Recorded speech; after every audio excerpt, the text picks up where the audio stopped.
মণিপুর গ্রামে বাস করত এক অহংকারী রাজকুমারী পাপিলয়।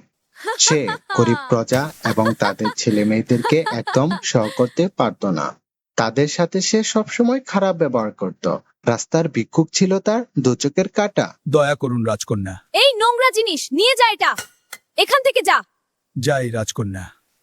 অথচ তার বাবা মা ছিলেন সম্পূর্ণ উল্টো।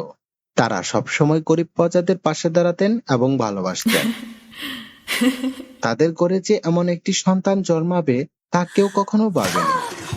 দিন দিন তার অহংকার বেড়েই যাচ্ছিল। হঠাৎ বিদেশি সৈন্যরা আমাদের রাজ্যে আক্রমণ করছে এবং রাজপ্রাসাদ দখল করার জন্য আসছে। আক্রমণ! কি সর্বনাশ! আমরা কি করব? আমাদের রক্ষা করো। পরের দিন বিদেশি সৈন্যরা তাদেরকে বন্দী করে ফেলে আর বলে, তোমার রাজপ্রাসাদ এখন আমার দখলে, তোমরা এখান থেকে বের হয়ে যাও, এক টুকরো কাপড়ও নিতে পারবে না। দয়া করো, আমরা নিরপরাধ।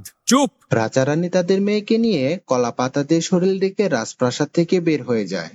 সবকিছু হারিয়ে তারা আম গাছের নিচে আশ্রয় নেয় এবং রাজকুমারী কান্না করতে থাকে আর বলতে লাগে, বাবা, আমার খুব খিদে লেগেছে। মা, কান্না করো না, আমি তোমার জন্য খাবার খোঁজে আছে।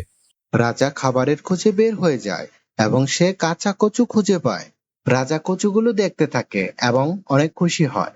সে কচুগুলোকে নিয়ে রাজকুমারী ও রানীর হাতে তুলে দেয়। তারা কাঁচা কচু খেতে শুরু করে। বাবা, পেট ব্যথা।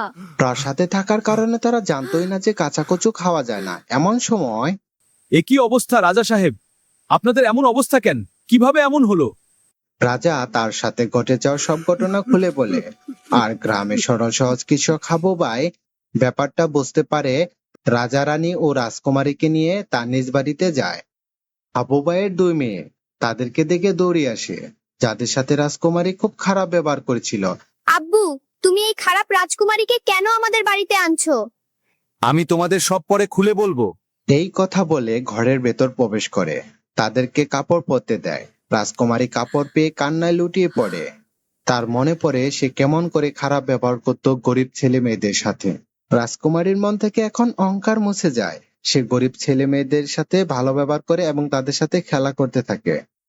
মা, তুমি কি আরো জীবনে অহংকার করবে? না আব্বু, আমি আর কখনো অহংকার করব না। নৈতিক শিক্ষা: অহংকার মানুষকে ছোট করে আর ভালোবাসা মানুষকে করে অনেক বড়।